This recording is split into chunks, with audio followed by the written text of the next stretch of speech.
Well, I changed the substrate out. To me, it looks way nicer with this brown sand.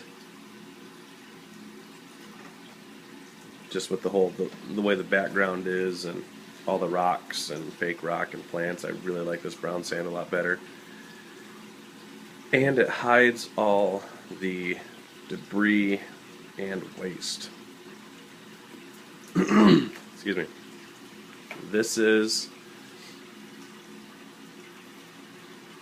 $2 bag of 50-pound sand from Home Depot. All-purpose play sand, or all-purpose sand, excuse me.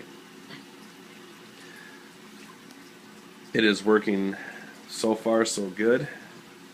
In the fluidized sand bed trap, I've lost about an inch of sand into the system, so the coarseness, weight to pressure is pretty good.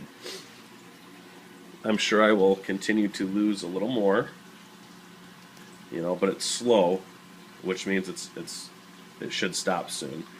If this were the fine sand, it'd already be half that by now, and if it were the coarse sand, it wouldn't be nowhere near as fluid. So that's good.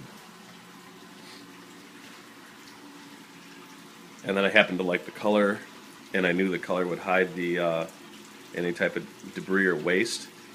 So I scooped out 98% of the black substrate that was in here and put in the brown sand yesterday, and I'm much happier with this sand than I was with the black substrate.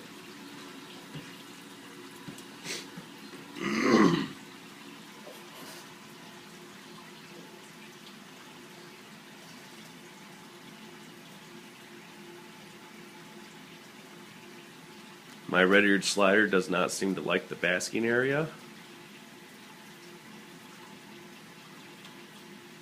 He is not up there very often, whereas in that little 29-gallon tank he used to bask all the time. So I am not sure if that simply means that now that he has 100 gallons to swim in versus 10, he just prefers to be in the water all the time. Or if it's because of the hole. When he used to bask originally, and if I look at other turtle tanks, or if I even, look, excuse me, look at like a nature channel or something, they just sit on top of things that are surrounded by water. So I'm kind of curious to know if he doesn't like it up here because of the little hole is just a very small spot of water. So I might end up taking and cutting this straight down and then going straight back, coming then and then hitting the rock line here all the way back to the wall, and just making this whole area the big hole. And then I will basically put this kind of fake rock set up around the edges and just kind of dazzle it up a little bit like that, but have a much larger area for them to just flop into the water. But again, these are guesses, so I don't know if I'll be doing that work for nothing or what. The African side neck has been out a couple times basking under the light, and the red-eared slider has also been out, so I know the ramp's working. They know how to use it. They can get out and everything. But just from the previous tank, the red-eared slider used to bask all the time, and now it's rare that I even see him up there. So I'm just kind of slowly trying to figure out if it's just because he's now in 100 gallons of water versus the 9 or 10 that he used to be in, or if it's the fact that he just doesn't like the basking area. With the fake plants in the back rock wall, he's able to just kind of prop himself with the overflows and the return pipe as well. Yeah, he's able to just prop himself and sit at the surface, you know. So that might be another thing where he's just comfortable being in the water. I don't know yet. So it's something I will be keeping my eye on. I haven't started the waterfall. It was actually my birthday last week, and between friends and family, I pretty much had a birthday party every day, so I haven't done much work on this. Yesterday was the first time I actually sat down and did anything on it, and I scooped out all the black substrate and replaced it with that brown, and I'm really pleased with how the brown looks.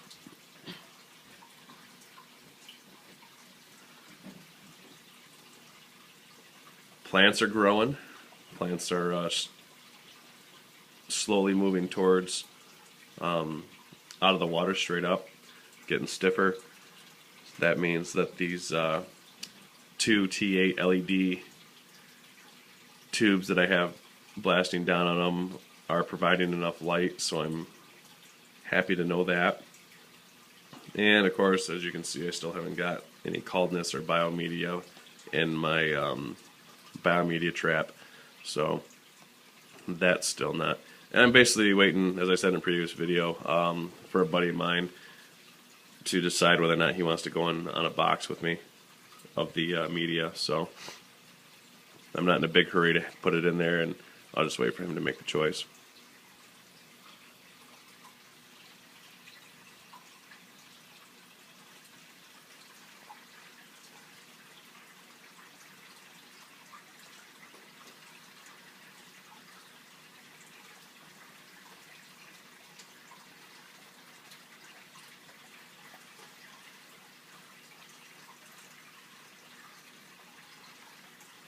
In the basking area, that lower sidewall below the acrylic actually turned out to be a really good idea. I've noticed when the African side neck is in there, he's just not skittish.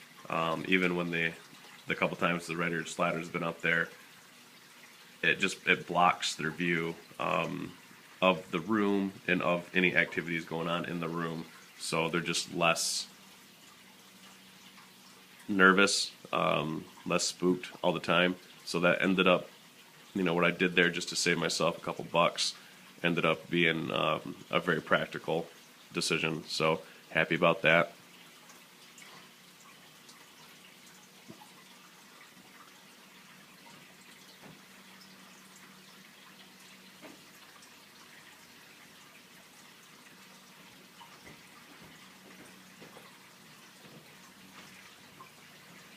Water's nice and clear, crystal clear actually.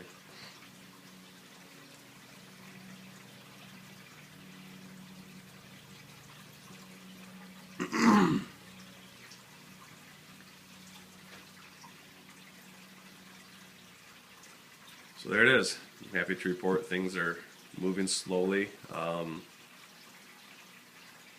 The only real issue that I have right now is trying to figure out why the red-eared slider isn't basking as much.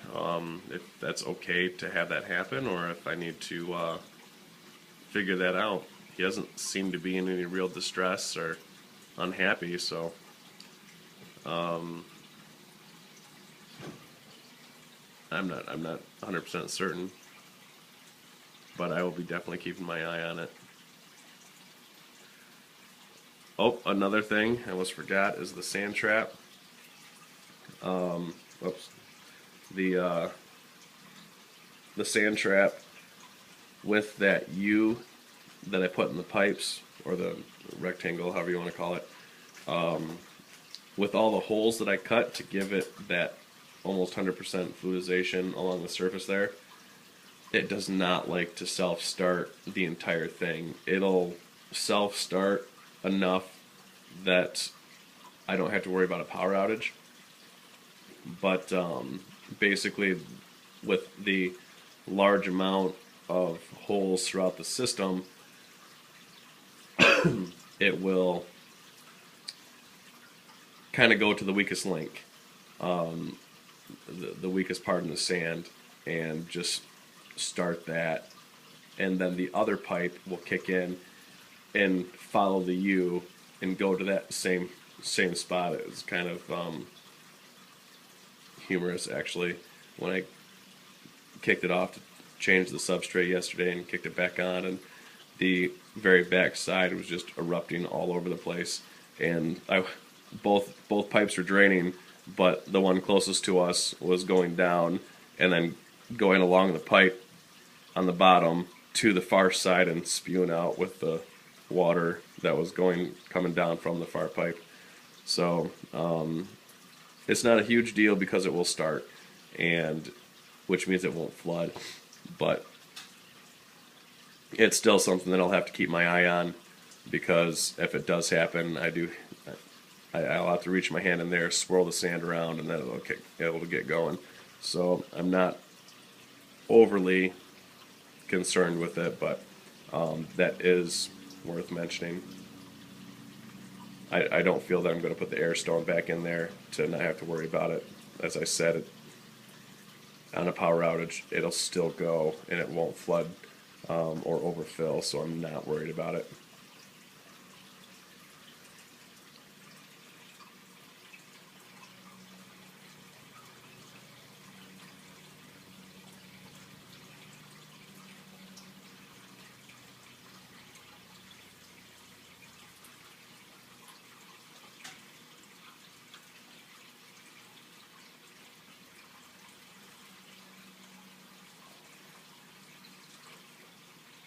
Alright guys, well, until next time.